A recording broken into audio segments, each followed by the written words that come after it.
रिहा करो, रिहा करो, केजरीवाल को रिहा करो, रिहा करो, रिहा करो, सीबीआई का दुरुपयोग बंद करो, बंद करो, बंद करो।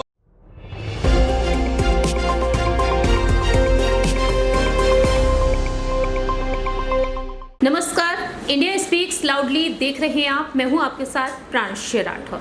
दिल्ली के मुख्यमंत्री अरविंद केजरीवाल जो एक बार फिर से सीबीआई के निशाने पर आ चुके हैं। मालूम हो कि दिल्ली के कथित शराब नीति घोटाले मामले में अरविंद केजरीवाल बीते लंबे वक्त से ईडी की गिरफ्त में हैं। बीते 21 मार्च की रात ईडी ने अरविंद केजरीवाल को अपनी हिरासत में लिया था।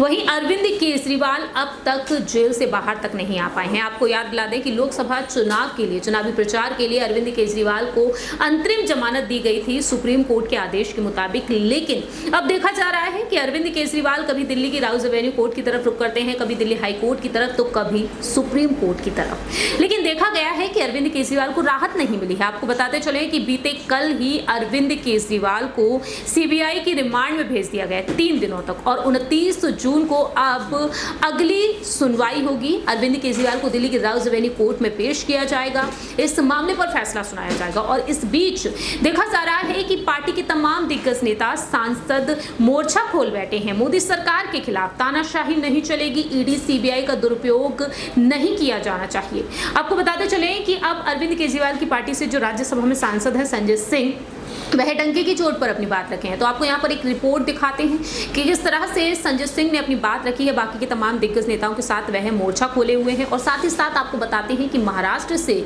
उद्धव गुट से जो सांसद हैं संजय राउत, वह भी अपनी बात रखे हैं। देखिए जरा। केजरीवाल को रिहा करो, रिहा करो, रिहा करो, केजरीवाल को रिहा करो, रिहा करो, रिहा करो, सीबीआई का दुरुपयोग बंद करो। राज्यसभा के सभापति माननीय श्री जगदीप धनखड़ जी का, हमारे उपसभापति जी जो प्रिविलेज कमेटी के चेयरमैन हैं, और प्रिविलेज कमेटी के सभी मेंबर्स को हृदय से आभार और धन्यवाद व्यक्त करता हूं कि उन्होंने मेरा निलंबन वापस लिया।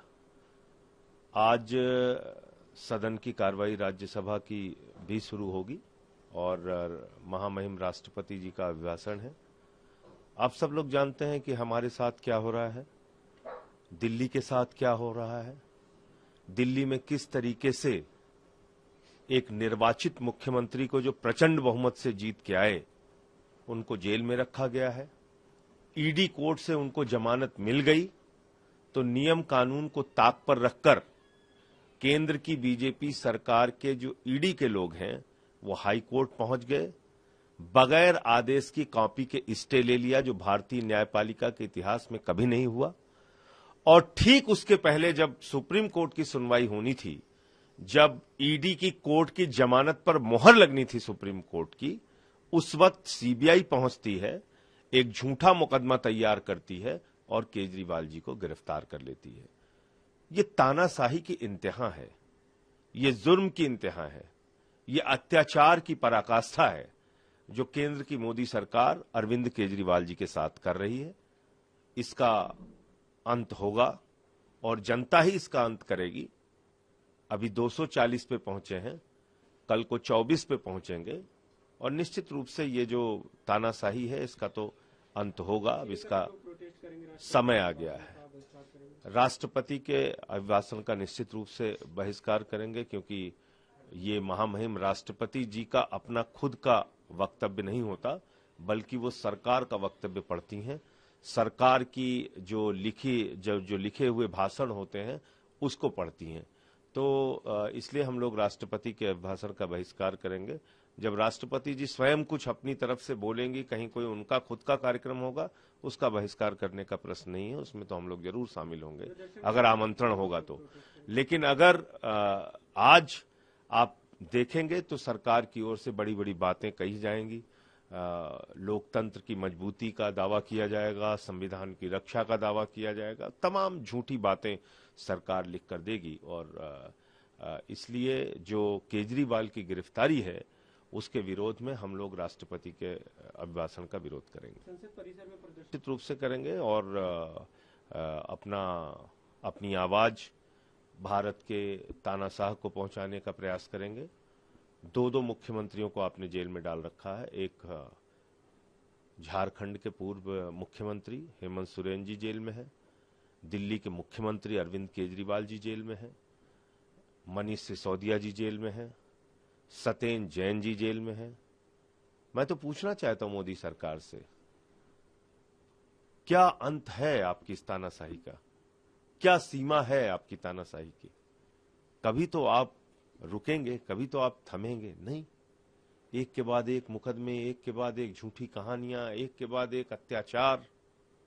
तो मैं समझता हूं कि अब इस तानाशाही के अंत का समय आ गया है। 240 पे रुके हैं और मैं तो बार बार कहता हूं ये सरकार ज्यादा दिन चलेगी नहीं।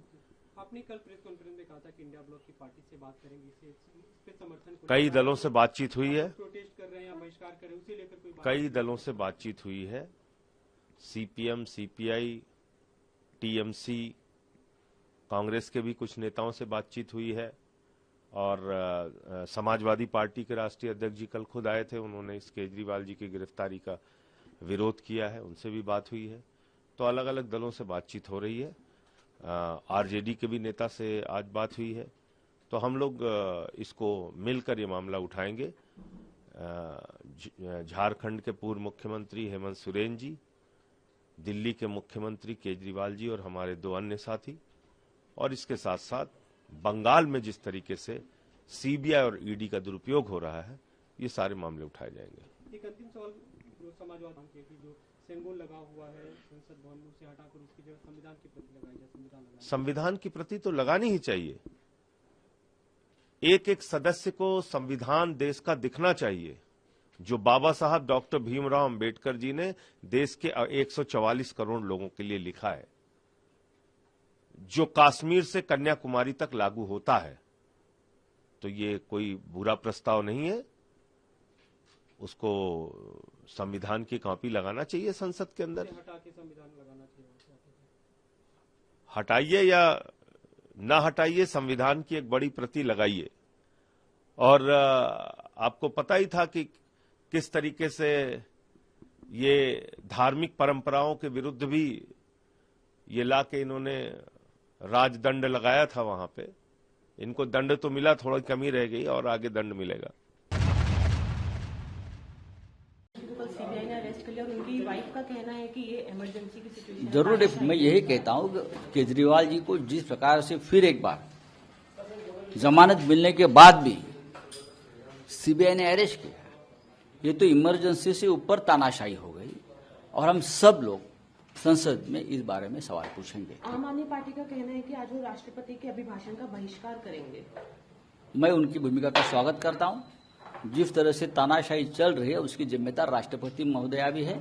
राष्ट्रपति जी ने सरकार को रोकना चाहिए। सर, बस आखिरी सवाल, सैम पिट्रोदा को फिर से इंडियन ओवरसीज कांग्रेस का अध्यक्ष चुन लिया गया। ये कांग्रेस पार्टी की अपनी भूमिका है। सीबीआई ने अरेस्ट कर लिया और उनकी वाइफ का कहना है कि ये इमरजेंसी की सिचुएशन। जरूर मैं यही कहता हूं कि केजरीवाल जी को जिस प्रकार से फिर एक बार जमानत मिलने के बाद भी सीबीआई ने अरेस्ट किया, ये तो इमरजेंसी से ऊपर तानाशाही हो गई।